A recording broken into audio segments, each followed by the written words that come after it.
No se asuste con lo que oiga a continuación. Es el eco del pasado cuando empezaron las emisiones de Radio Sefarad a finales de enero del 2004 y cuyos informativos semanales hemos reunido para revivir lo que entonces pasaba desde la perspectiva de nuestro tiempo.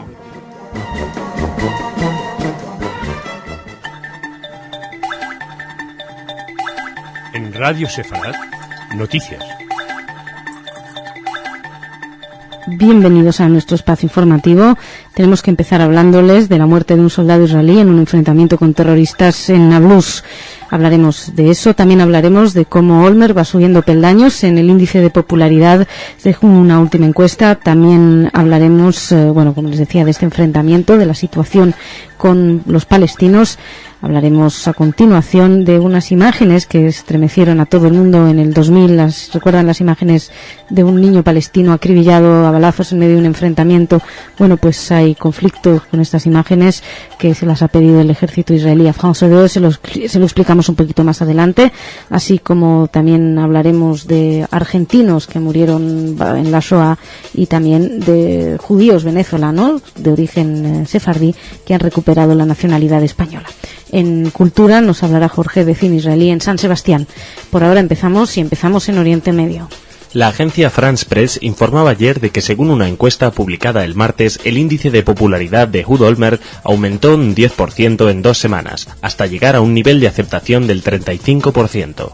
Al mismo tiempo, el 78% de las personas interrogadas afirmaron apoyar el ataque que habría llevado a cabo, según informaciones procedentes del extranjero, la aviación israelí contra blancos nucleares en Siria.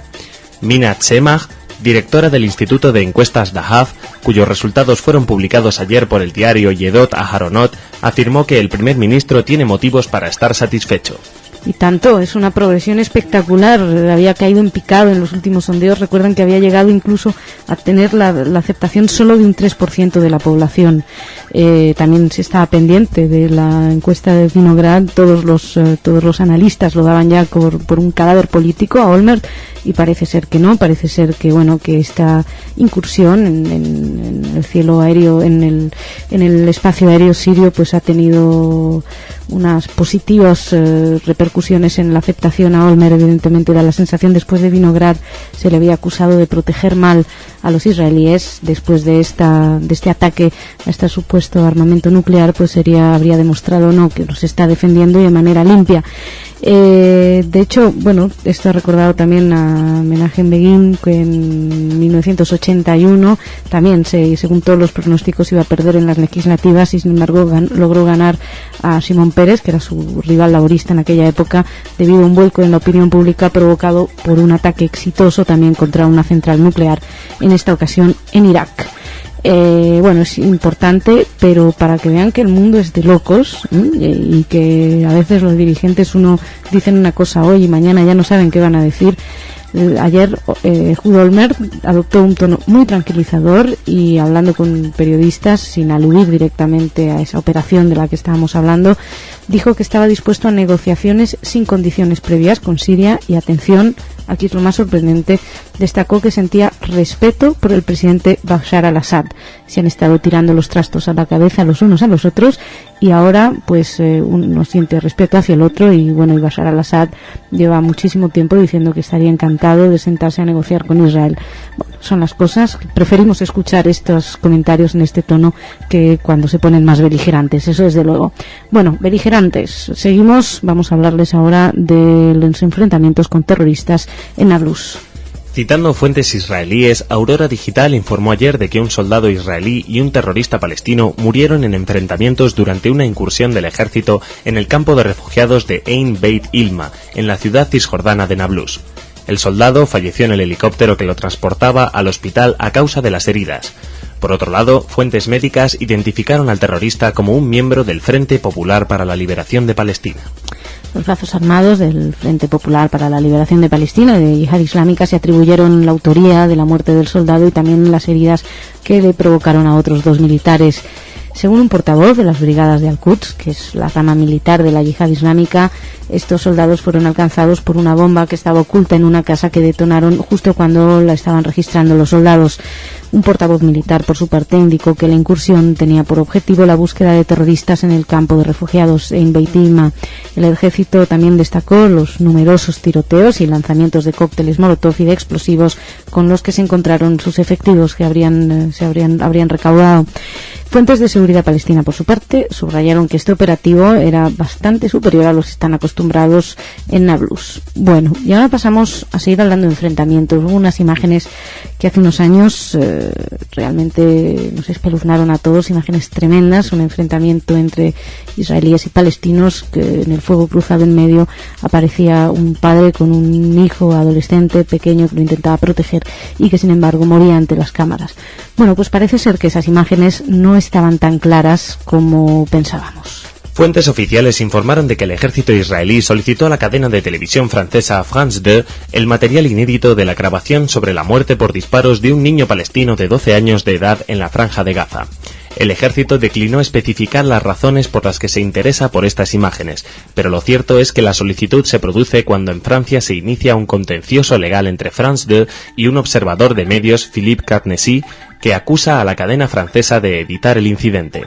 Los espectadores de todo el mundo quedaron impactados por esta grabación obtenida el 30 de septiembre del año 2000, en la que se vio la muerte de Mohamed al-Dura. Mohamed al-Dura, que se convirtió en todo un símbolo de la crudeza de los enfrentamientos y bueno, sirvió también para acusar al ejército israelí de los excesos que comete.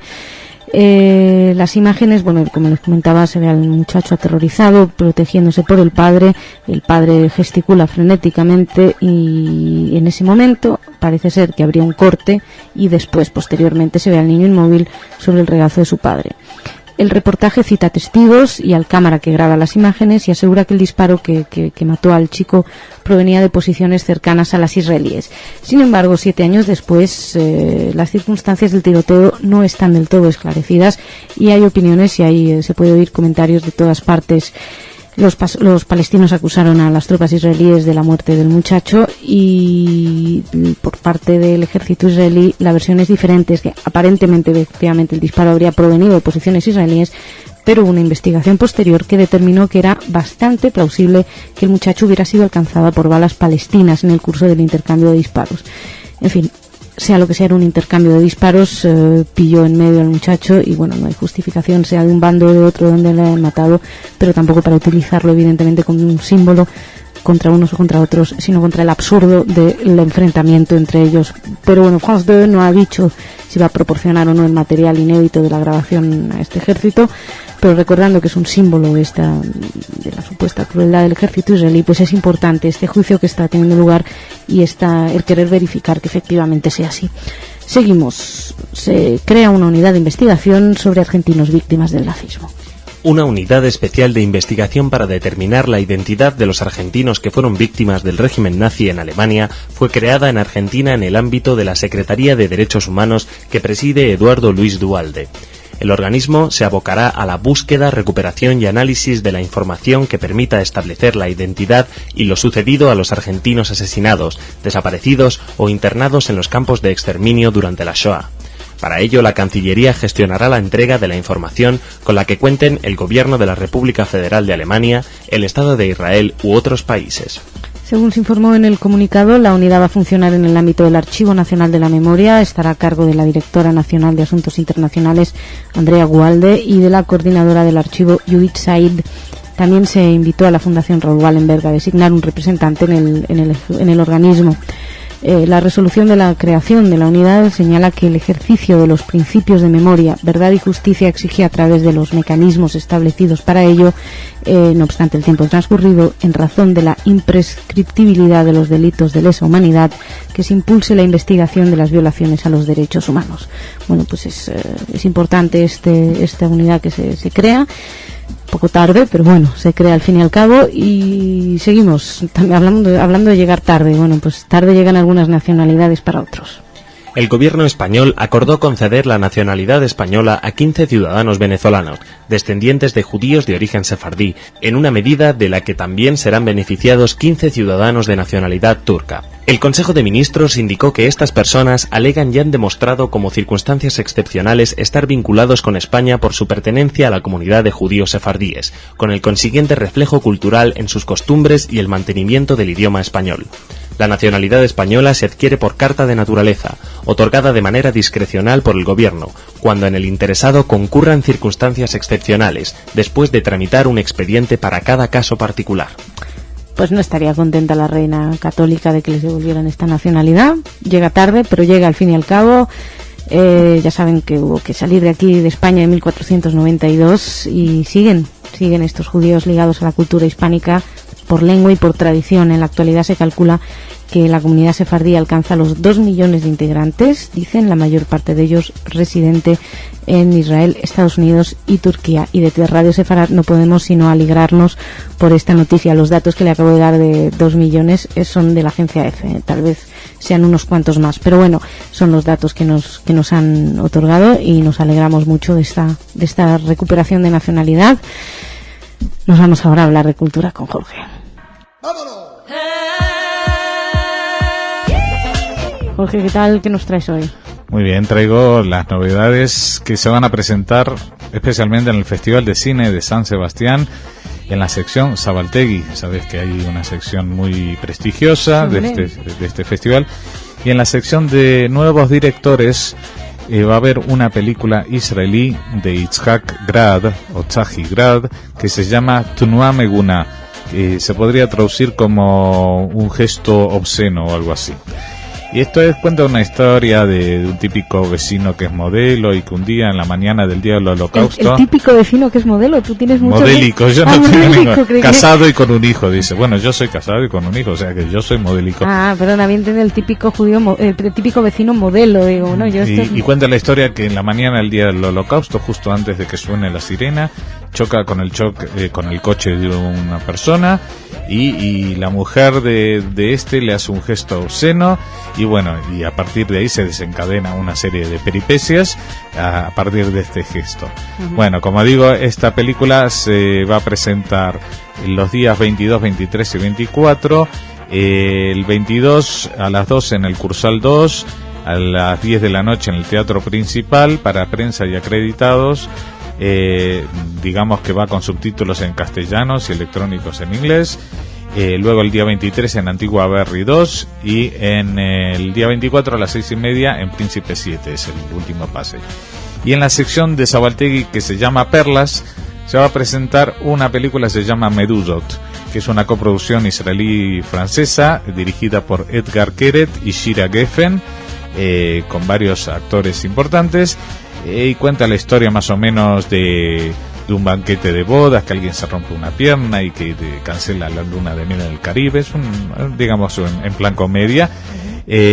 Ha sido premiada con la Cámara de Oro en el Festival de Cannes, tiene 15 nominaciones de los premios de la Academia de Cine israelí, por lo tanto es una película que viene con todas las garantías para ser una buena película. Y se van a presentar los días 26 al 29 de septiembre en San Sebastián, como digo, el 26 a las 4 de la tarde en Príncipe 7, el 27 en Antigua Berry 5, el 28 en el Teatro Victoria Eugenia, a las 12 y a las 6:30 de la tarde, el 29 en el Cursal 2 y el 29 también a la noche en Antigua Berry 2, también subtitulada en inglés con títulos electrónicos en español. ¿O qué ganas de irme a San Sebastián? Pues sí, la verdad que sí, aparte de estar más fresquito que aquí. Bueno, no estamos mal. Bueno, ahora te voy a hacer un anuncio que igual nuestro amigo y colaborador de Radio Sefarad, Adán, me va a tirar diciendo que estoy apuntando para la competencia. Es que tikva.tv es una señal de televisión por internet de habla hispana enfocado a la comunidad judeo-argentina.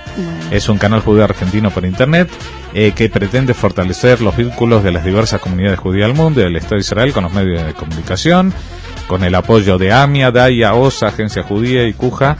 Esto lo encuentran en Tikva, o sea, tikva.tv. Yo lo he mirado y la verdad que tiene bastante buenos contenidos, especialmente para los que viven allí en Argentina. ¿Cómo somos, haciendo propaganda y publicidad? Y bueno, y esperamos además que les vaya muy bien. Y hablando de Argentina, también quería completar un anuncio que habíamos hablado ayer de una actividad del CIDICSEF y quería anunciarla de la semana próxima, el miércoles 26 a las 7 de la tarde, una conferencia de la licenciada Susana Lickerman de Portnoy, que va sobre la vida cotidiana de los judaizantes bajo la Inquisición, siglo XVI. Esto es muy interesante y aparte de San Sebastián, a mí también me gustaría estar en Buenos Aires. Bueno, también. Aparte para ir a la conferencia esta, comer un asadito, un poco de dulce de leche.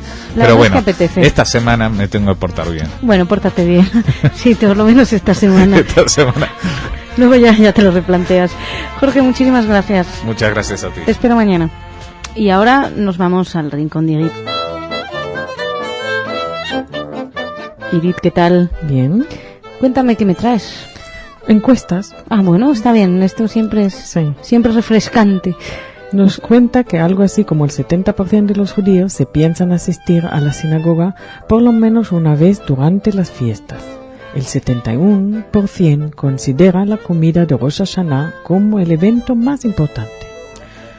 O sea, para el 71% de los judíos, Rosh Hashanah es el evento más importante de todos. La comida. La comida. Está bien. Solo el 44% de los encuestados dijo que asistiría a todos los servicios religiosos, según ha revelado la compañía Yanet y el Instituto Gesher. La encuesta ha sido llevada a cabo por el Instituto Mutagim entre 500 israelíes de habla hebrea. La encuesta averiguó que un 25% de los encuestados planea visitar la sinagoga cada día durante las fiestas. ¿Cuánto? Perdona, ¿qué porcentaje? 25%, un cuarto de la población. El 19% dijo que harían un esfuerzo por acudir a todos los servicios que podrían. El 6% dijo que permanecería en la sinagoga durante todo el Yom Kippur. ¿El 6% nada más? Y un 20% aseguró que al menos asistirán a un rezo en Yom Kippur. El restante 30% no piensa ir a la sinagoga para nada. Bueno, ¿cómo están los porcentajes? Sí. Preguntando qué era lo más importante para ellos durante la fiesta de Rosh Hashanah, el 71% contestó que era la comida en familia. Bueno, esto es subrayable. Siempre 71 quieren comer. Hombre, pues en estas fechas como para quejarte. Sí. Porque la verdad, oye, pero esto es a israelíes, ¿no? Sí. O sea, no es, son judíos israelíes. Judíos, sí. Y 30% contestó que lo que más les atrae era el toque de shofar. Para el 23% era importante la costumbre de comer manzana con miel. ¿Para cuánto? ¿Qué porcentaje? 23. ¿Tú has comido manzana con miel? Sí, 2 veces. 2 veces, vale. 2 días. Y el 7% dijo que aprovecharía las fiestas para viajar al extranjero. Bueno. Según el director de Gesher, Shoshi Becker, la encuesta muestra que la nación está dividida en asunto de rezos y asistencia a las sinagogas. En eso sí, pero en alimenticias están unidos, por lo menos el 72%. Comen. Todo es importante. La verdad que fiestas estas, de verdad, hay que ponerse a dieta ya, en cuanto termine. Bueno, Yom Kippur. Sí, bueno, pero no da con un día, ¿eh? Sí. No da con un día todo lo comido. Sí. Hay que ponerse ya. En Sukkot no hay que hacer comidas así demasiado. Sí, se come mucho el azúcar. Ay, Dios mío, tremendo. Y muchas gracias. Gracias a ti. Muchas gracias a ustedes también por su atención. Mañana más.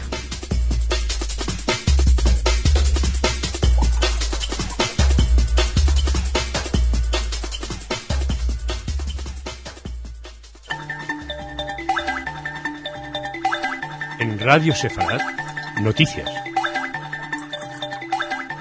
Bienvenidos a nuestro espacio informativo. Hablaremos de Israel y de la Franja de Gaza, a partir de ahora una entidad enemiga, y si es que esto realmente cambia algo. También hablaremos de Siria y las consecuencias de ese misterioso ataque que parece que ha traído amistad entre los pueblos, o por lo menos da la sensación de que quisieran llegar a ella. Hablaremos, también nos asomaremos al exterior, veremos cómo está la situación en Darfur actualmente, o más que en Darfur, qué se está haciendo por Darfur.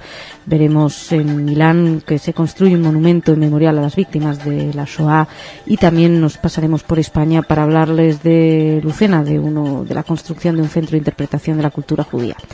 empezamos en cultura. Antes de empezar, les comento que nos hablarán de fotografía y literatura. Y como decíamos, empezamos para variar en Oriente Medio. Israel declaró el miércoles la Franja de Gaza una entidad enemiga, lo que permitiría interrumpir los suministros de electricidad, agua y combustible a ese territorio palestino, tomado en junio por las armas del grupo terrorista islamista Hamas.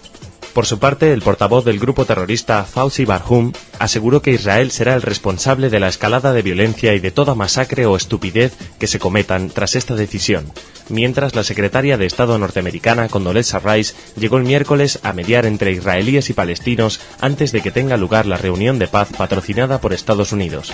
Reunión cuya fecha se desconoce aún porque Mahmoud Abbas al parecer tenía previsto pedirle a Condoleezza Rice que no fije la fecha del encuentro hasta que él y Ehud Olmert se pongan de acuerdo sobre una declaración conjunta. Sin embargo, hay que recordar que la semana pasada se habían acercado bastante a una declaración conjunta, declaración que se filtró a la prensa y que, tuvimos ocasión aquí en Radio Sefarad de mencionar. Si recuerdan, la conferencia fue fijada para Washington en noviembre y Abbas tiene en estos momentos manos libres para llegar a acuerdo final con Israel, ahora que es él el único dueño, ya que ha expulsado a Hamas del poder, a los miembros de Hamas. Por otra parte, hay que recordar que los cohetes de fabricación casera de Gaza que han lanzado desde Gaza han matado a 12 personas en el sur de Israel en los últimos 7 años, han herido a varias decenas más, han interrumpido además la vida diaria en la franja costera y que se evacuó desde hace 2 años y que por eso hay que tener en cuenta que Israel está buscando otros métodos para combatirlo, ya que los métodos habituales no están surgiendo efecto, pues está intentando llegar a una manera para cortar el agua, el combustible, la electricidad, a ver si así se consigue dejar de recibir cohetes constantemente. También es una manera de forzar a Hamas a que tome las decisiones, ya que ellos dicen que no atacan a Israel, pero permiten a otros grupos desde su propio territorio que ataquen. En fin, estaremos pendientes como es costumbre. Y otro tema que sigue dando vueltas es el tema con Siria. En referencia indirecta a la incursión en territorio aéreo sirio, el pasado 6 de septiembre, el presidente israelí Shimon Peres aseguró el martes que las tensiones entre ambos países han remitido e insistió en que Israel está preparado para entablar negociaciones de paz directas con Siria. En declaraciones a periodistas extranjeros recogidas por el diario israelí Haaretz, Peres aseguró que el nerviosismo en las relaciones entre Siria e Israel está superado. Según el mismo rotativo, otra señal de calma es que las fuerzas de defensa israelíes anunciaron que se retomará la ronda de encuentros entre funcionarios, que fue suspendida debido al aumento de las tensiones. No deja de ser sorprendente, porque si lo vemos bien, la semana pasada esta misteriosa incursión israelí conseguía golpear a 300 kilómetros de la frontera a un blanco en suelo sirio, según todos los informes filtrados también por la prensa, con bombas de 250 kilos. Y además mucho silencio alrededor de este acontecimiento por parte tanto de Israel como de Siria, y una semana después están diciendo que ya ayer les comentábamos que habían dicho que Bashar al-Assad era una persona totalmente responsable y respetable, y ahora ya están hablando de posibles encuentros.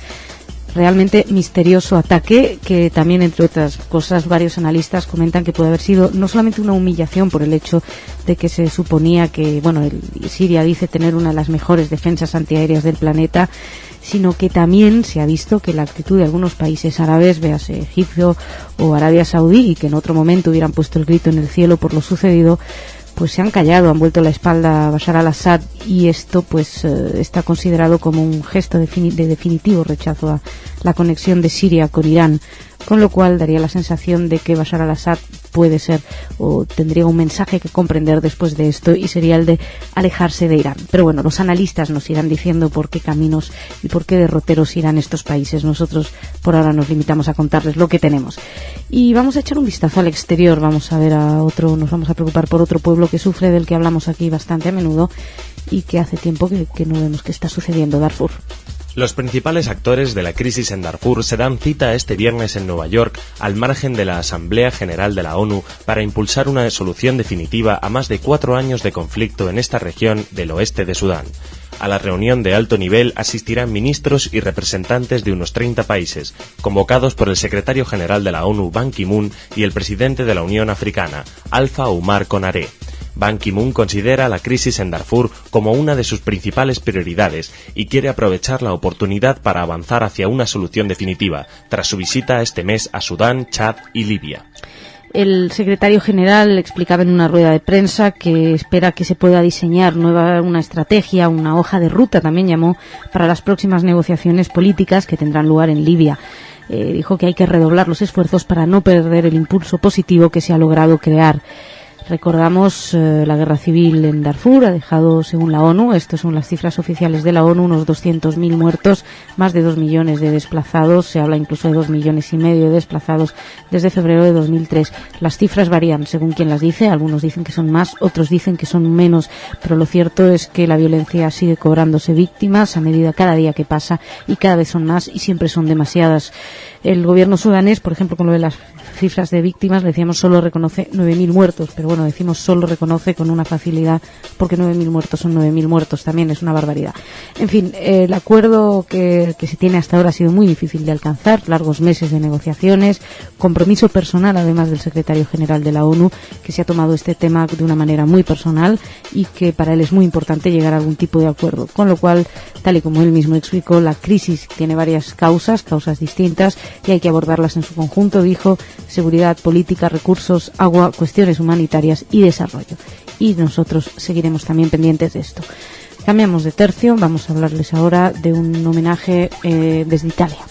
Según la agencia France Press, la ciudad de Milán construirá un monumento en memoria a las víctimas del Holocausto sobre los rieles de la estación central, desde donde partían durante la Segunda Guerra Mundial los trenes con los judíos italianos deportados. Fuentes de la empresa de ferrocarriles indicaron que el monumento, que estará listo dentro de 2 años, será un espacio abierto al diálogo, al debate y al enfrentamiento de ideas diferentes. El monumento será edificado en el binario 21, el andén 21, el mismo de donde partieron entre 1943 y 1945 hacia los campos de concentración nazi cientos de italianos, deportados por ser judíos. La asociación Binario 21 recordaba que el primer convoy partió en diciembre del 43 con unos 250 deportados. Más de 8.000 judíos italianos fueron deportados durante la Segunda Guerra Mundial, la mayoría de ellos para ir a morir a Auschwitz, para ir a ser asesinados en Auschwitz. Este homenaje, bueno, pues es importante, que llega siempre tarde, pero bueno, por lo menos llega. Seguimos desde España. Según la agencia EFE, la Concejalía de Patrimonio del Ayuntamiento de Lucena pretende impulsar la construcción de un centro de interpretación de la cultura judía aprovechando la necrópolis hallada junto a la Ronda Sur. La concejala del área de Patrimonio por el Partido Socialista, María José Lara González, avanzó que el objetivo es que esta infraestructura utilice parte de los restos de la necrópolis judía hallada en la zona anexa a los antiguos depósitos de agua de la calzada. Según la concejala, esta ubicación es el mejor emplazamiento, ya que allí se hallan parte de los enterramientos, por lo que es necesario devolver los restos a su lugar original, ya que lo normal cuando aparecen unos restos es conservarlos en el lugar del hallazgo. Hay que recordar que los análisis del carbono 14 que se llevaron a cabo sobre los restos de la necrópolis confirmaron en junio la procedencia judía de los mismos, dataron el yacimiento en el periodo alto medieval, en el siglo XI. Además, la labor arqueológica en la zona permitió descubrir la segunda lápida, lo que es la segunda lápida hebrea funeraria de Córdoba, aquí en España. Sin embargo, el pero a todo esto, a pesar de la opinión de la concejala, desde el equipo de gobierno se insistió en que la propuesta todavía tiene que ser consensuada, por un lado a nivel político y también con la sociedad judía, con la sociedad judía española, dijeron, ya que ya saben que se ha pedido que los restos encontrados se vuelvan a recibir la sepultura por el rito judío, y de esto ya hemos hablado en infinidad de ocasiones aquí en la radio y seguiremos hablando. Vamos a cambiar de tema, solamente vamos a ir a hablar de cultura, solamente brevemente, una última noticia, que murió un diputado asesinado libanés de la mayoría antisiria, Antoine Gahem, que murió en un atentado con coche bomba ayer en el suburbio cristiano de Beirut.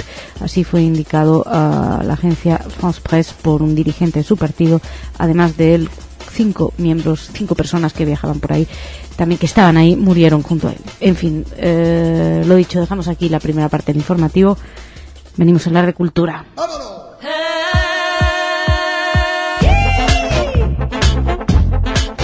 Jorge, ¿cómo estás? Bienvenido. Muy bien. ¿Qué tal? Aquí con novedades del mundo del arte, de la literatura y de la fotografía.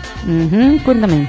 Bueno, primero vamos a empezar por que en Londres, en el Victoria y Albert Museum de la ciudad, se va a presentar una exposición de la obra de la fotógrafa y modela Lee Miller.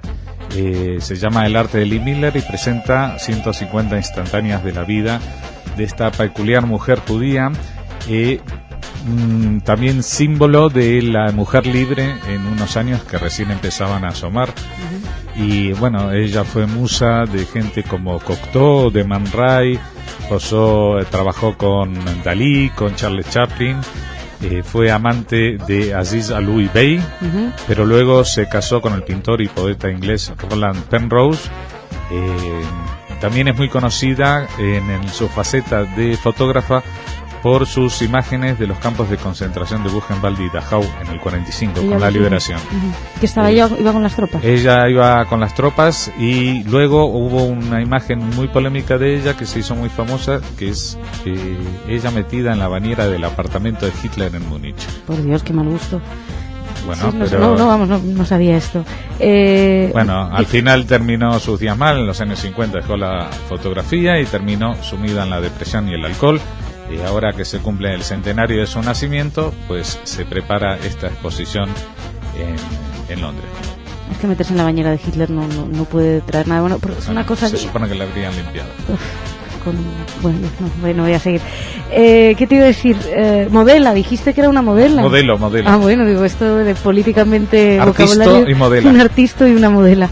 Exacto, bueno. Más cosas, Jorge. Bueno, Bruno Schulz es un personaje también peculiar, que ha tenido una obra plástica bastante desconocida. Era un judío nacido en Galicia, en lo que es hoy en día Ucrania, que estableció, digamos, un contacto místico con pintores como Goya, Velázquez, Zurbarán, pero luego al final lo único que se tiene de él es un único cuadro que se ha conservado, y aparte de 2 libros de dibujos que se han conservado y que se van a exponer en la Sala Goya del Círculo de Bellas Artes a partir del próximo 11 de noviembre. ¿Se van a exponer un cuadro? Un cuadro y los grabados de él, sí. Como digo, la exposición se llama Bruno Schulz, una panorámica completa de grabados y escritos del arte.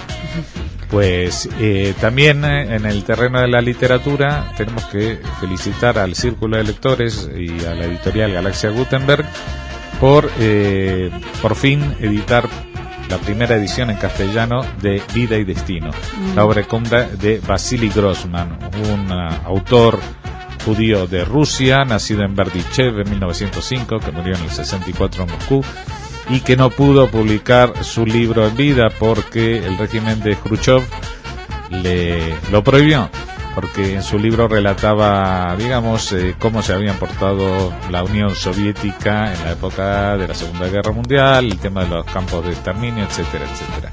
O sea que había habido una primera edición en castellano publicada en el 84, pero una traducción del francés. Esta es la primera traducción que se hace directamente del ruso y por lo tanto se espera que la fidelidad al original sea máxima. Bueno. Pues felicitamos estas innovaciones lingüísticas y editoriales, y nos despedimos hasta mañana, que ya te traeré más noticias y más cercanas. Perfecto, llevas mucho tiempo sin hablar de Aragones. Estoy muy preocupada. Pues nada. Pero bueno, vete a buscar algo. Me voy a hablar con Irita ahora. Muchas gracias, Jorge. Hasta mañana. Hasta mañana.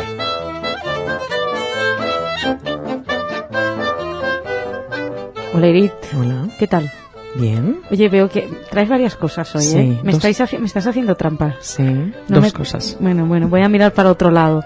¿Dos platos? Estamos en fiesta. Sí, bueno, desde luego que comiendo, desde luego que estamos. Bueno, primero y segundo, empecemos por el primer plato. Bueno, primero es la Universidad de Shanghai, Jiaotong, quien ha ganado gran respeto y reconocimiento internacional en el campo de los rankings universitarios. Ubicó a la Universidad Hebrea en el 4º lugar en la región Asia-Pacífico y en el puesto 64 a nivel mundial. Amigo. Está bien. 64, la universidad número 64 mejor en mundial, en el mundial. mundo. Vale. No está bien. Esto, No está mal, porque hay 500. Bueno, no está mal. ¿Me repites el nombre de la universidad que ha hecho que te ha salido bien y yo es que no me he enterado? Jiaotong. Jiaotong, bueno, te sale muy bien, Edith. Algún oyente chino que nos quiera corregir, pues Sí. se lo agradeceremos.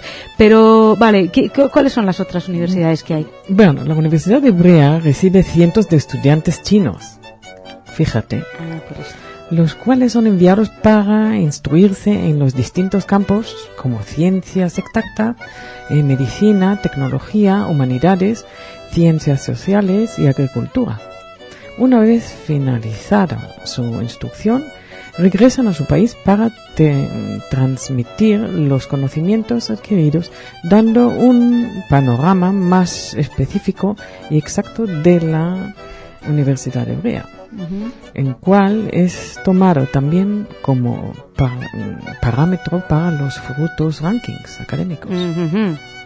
Así que la Universidad Jiaotong Muy bien. evalúa cada año más de 2.000 universidades en el mundo, entre los cuales clasifica a las 500 mejores.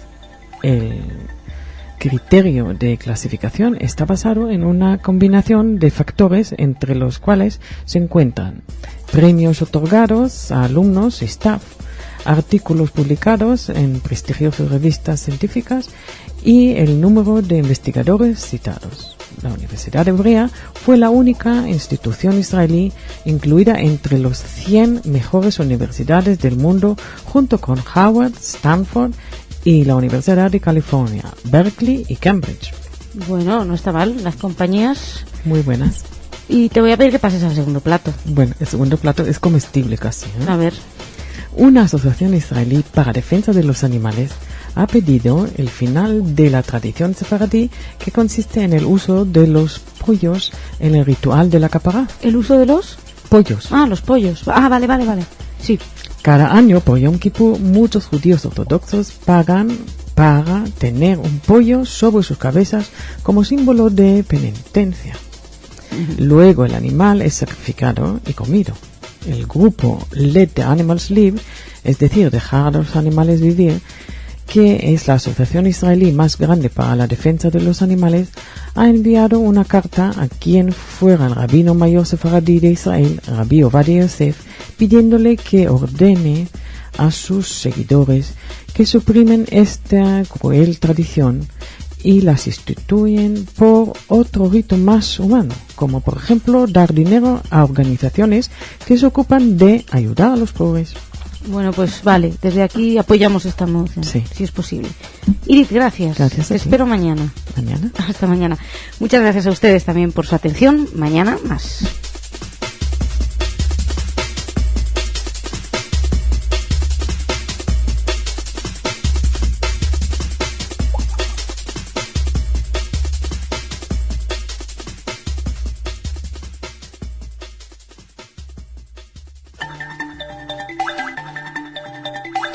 En Radio Sefarad, noticias.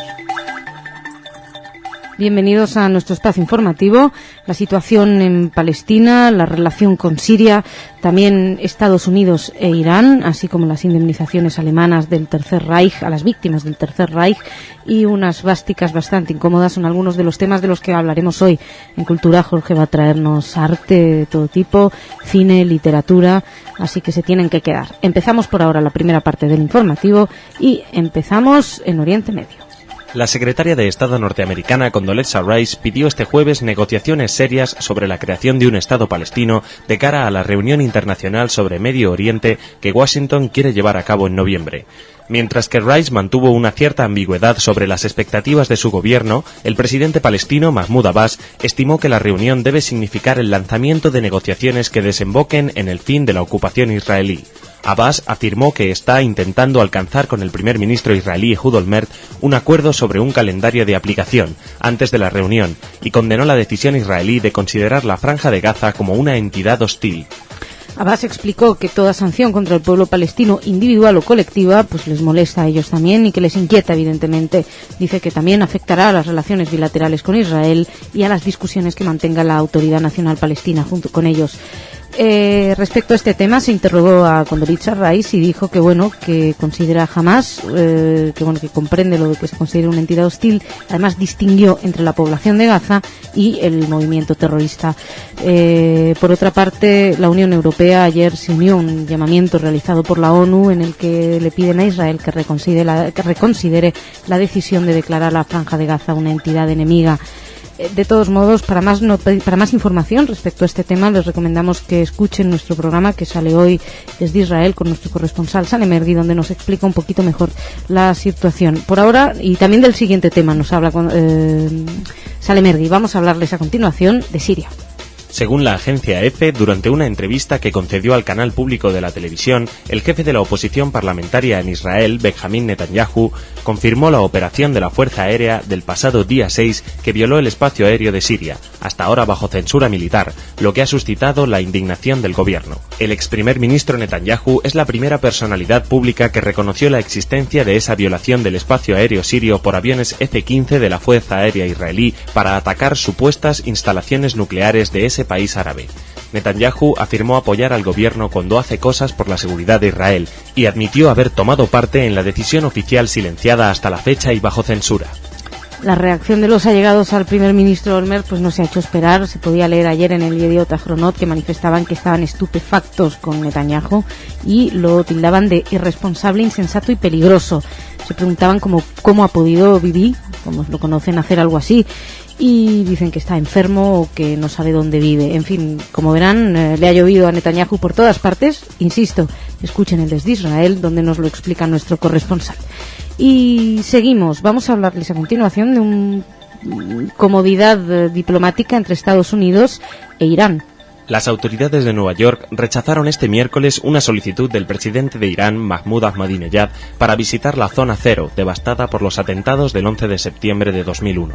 Ahmadinejad viajará el domingo a Nueva York, donde su discurso ante la Asamblea General de la ONU está agendado para la tarde del martes, día en que también hablará en el mismo podio el presidente norteamericano George Bush.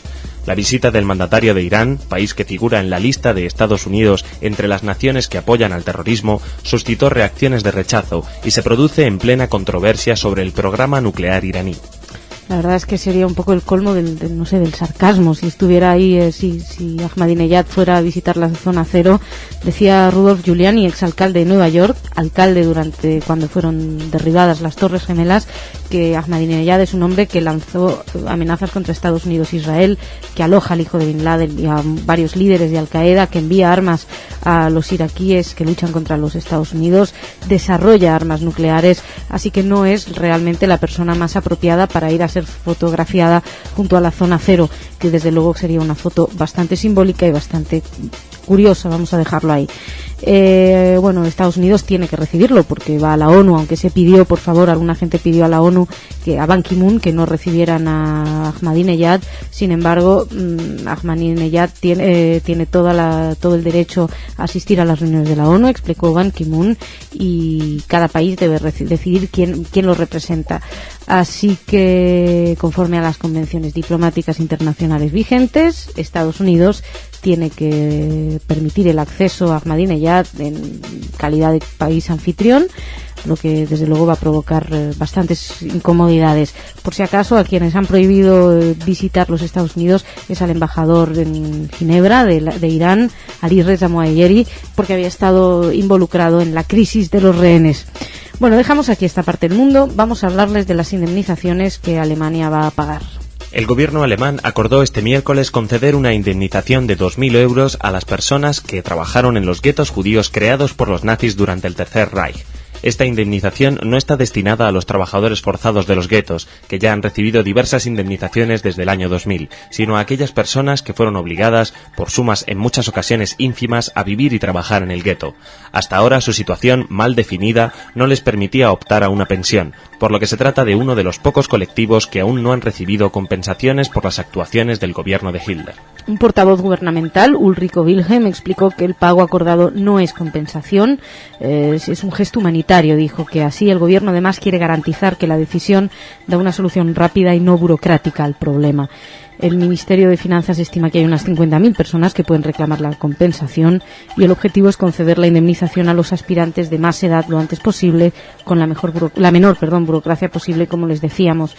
Ya el mes de junio pasado, la fundación alemana encargada de indemnizar a los trabajadores forzados pues puso fin a un trabajo de muchos años y decidió pagar alrededor de 4.400 millones de euros a más de 1,5 millones de personas o de herederos en más de 100 países que estuvieron obligados. La idea, más o menos por lo que hemos entendido, es que gente que a lo mejor algunos ya fueron indemnizados por haber sido esclavos y haber sido obligados a trabajar, sin embargo que además se les va a pagar lo que hubieran debido cobrar por haber trabajado ahí.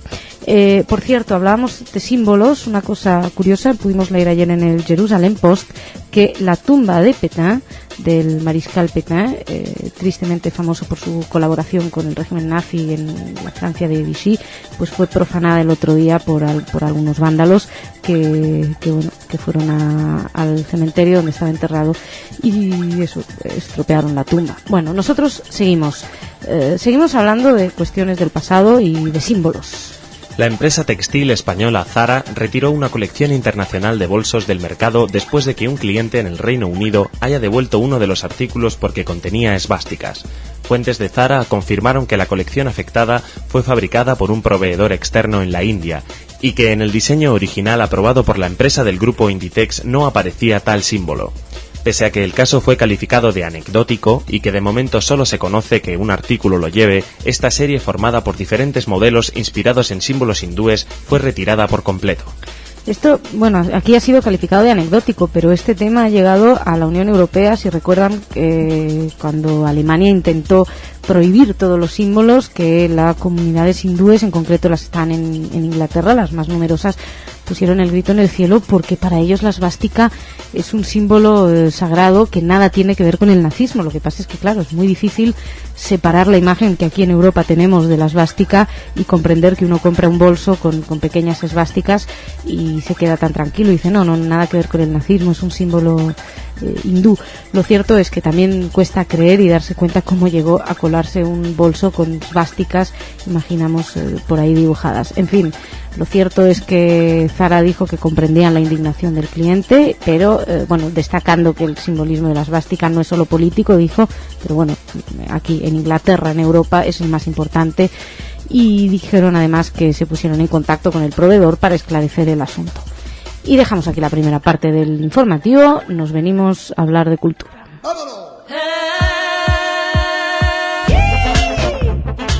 Jorge, ¿cómo estás? Muy bien. Yo estaba pensando con esto de la svástica, que si llegara una remesa de telas con Maguen David, con estrella de David, por casualidad, porque es un diseño geométrico, a Teherán, por ejemplo, que si se quejarían o no. No, seguro que no, porque entenderían que es un símbolo... Que son simples son triángulos invertidos. Sí, desde luego. Bueno, tenemos varias noticias de varios aspectos de la vida cultural y artística. Uno de ellos es en Málaga, una galería de arte que se llama Milas Gallery. Inaugura el martes 25 de septiembre una exposición de un artista francés llamado Jean-Michel Atlan, que nació en 1913 y murió en 1960.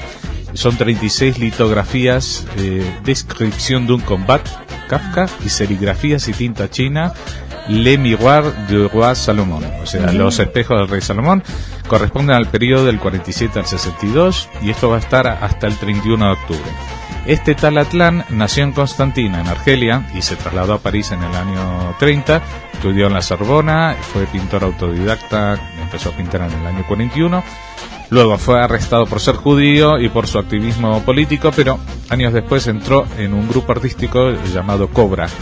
Y su primera exposición fue en la Galería Arc-en-Ciel de París, pero en el 55 fue cuando empezó a tener reconocimiento y expuso en la Carpentier de París.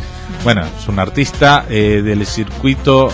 En la Milas Gallery ya se han expuesto obras importantes, a pesar de que es una galería de Málaga, pues ya han expuesto obras, por supuesto, de Picasso, que era de allí, pero también de Miró, de Chagall y de Fuchs, entre otros. El otro día escuché un programa en la radio donde decían... ¿Escuchas otras radios? No, bueno, de vez en cuando, casualmente cuando voy en el taxi. Vale. Y decían que hay que ir a las galerías, que el público normalmente tiene miedo de ir a las galerías porque lo ven chiquito, no es algo así general. A mí me Pero gustan hay que- especialmente los días de inauguración, porque dan el Por vinito. otros motivos. Bueno, ¿Cuándo se inaugura esta, por cierto? está, como dije, el martes 25 de septiembre a las 20:30, justo. Perfecto. Digo, pues Igual alguien podemos ir. quiere ir a tomar un vinito. Una extrañeza que no debería hacerlo. Una película israelí que se presenta en un festival internacional de cine, pero la noticia está que este festival se celebra en Abu Dhabi. Anda. Eso es. Es un festival internacional de cine del Medio Oriente que empieza el 14 de octubre, unos 6 días duran, se presenta 50 películas, etcétera. Lo que pasa que esta película israelí del director Elan Kolirin se llama La visita de la orquesta, la visita de Band's Visit, y es una historia muy simpática que cuenta que en los años 90 llega una orquesta, la banda municipal o la banda de la policía de Egipto, a tocar en una inauguración de un centro árabe en Petah Tikva. Oye, pero Y llegan al aeropuerto y nadie los espera, y entonces no saben qué hacer y le preguntan a alguno y lo manda a tomar por saco a un sitio que se llama Petah Tikva, que no existe pero que queda como perdido en medio del desierto, y entonces en este pueblecito los acogen, y la película se habla en árabe prácticamente todo el tiempo, porque en este pueblito Petah Tikva solamente viven judíos de países árabes, y entonces bueno, se hacen amigos de los egipcios, muy divertido. Qué buena pinta tiene esta película. Esta película ha sido premiada en Múnich, en el Festival de Múnich, como la mejor película extranjera, y en el Festival Bolgin de Jerusalén ha recibido 4 premios, y ahora está nominada en la Academia de Cine Israelí en 13 categorías. Y La visita de la banda se llama. Sí, la visita de la banda, la visita de la orquesta, vamos a ver Sí. cómo la traducen, porque dicen que ya está distribuida en 52 países, o sea que yo creo que llegará a España. Con un poquito de suerte la pondrán 3 días en una sesión Sí, de sí, noche. una sesión de... No, ahí está la casa Golfa. Sefarad de Israel que va a conseguir que la podamos ver. Exacto. Y bueno, una tercera noticia, esta vez de literatura, aunque más de ensayo que de ficción. Es un libro que se llama La cronología del pensamiento judío, la matriz intelectual del judaísmo y la génesis de Europa. Es un libro, que es un título muy largo, de Mario Javier Sabán, nuestro compañero de la asociación Tarbut de Lérida, que lo ha presentado en esa ciudad, y que habla de la creatividad judía. ¿Cómo puede ser de que el 25% de los premios Nobel sean de origen judío, pese a que representan solamente el 0,1% de la población mundial? Bueno, y remonta a los clásicos, a Maimónides, a Sigmund Freud, etcétera, etcétera. Y bueno, es un libro que recomendamos, aunque realmente no lo hayamos leído. Pero Somos así, nosotros así somos de recomendamos buenos sin leer. nosotros. Y solamente a reiterarles una invitación que ya les hemos hecho antes, que esta semana que viene, el día 24, 25, 26, hay una especie de, hay un ciclo de charlas que convoca la Casa Sefarad de Israel en la Residencia de Estudiantes de Madrid sobre el tema del Holocausto. Y el día 24 se inicia justamente con un taller pedagógico, y esto es muy interesante. A las 5:45 se llama La memoria del Holocausto y los dilemas de su transmisión, y está presentado por el profesor Mario Sinaí, que es el director del Departamento de Habla Hispana de la Escuela Internacional para el Estudio del Holocausto de Yad Vashem, nuestro flamante premio Príncipe de Asturias de la Concordia. Y luego por la tarde hay una mesa redonda donde interviene Manuel Reyes-Empate, David Bankier y Nathan Lerner, de la cual le hemos hablado. Simplemente a recordarles eso, que se acerquen. Esta primera convocatoria se impartirá en la sede del CSIC, que está en la calle, en la calle Serrano 113, la sala de prensa del Consejo Superior de Investigaciones Científicas de Madrid. Pues más datos imposibles. Muchas gracias, Jorge. Bueno, Fátima Tobá. Fátima Tobá, Y espero que me perdones que no traje una noticia de Aragón. Este es el último perdón que te pido este año, que no había hoy. Bueno, pero empieza, creo que el año que viene venga alguna de Aragón, ¿eh? Muchas gracias, Jorge. Me vengo ahora al Rincón de Irit.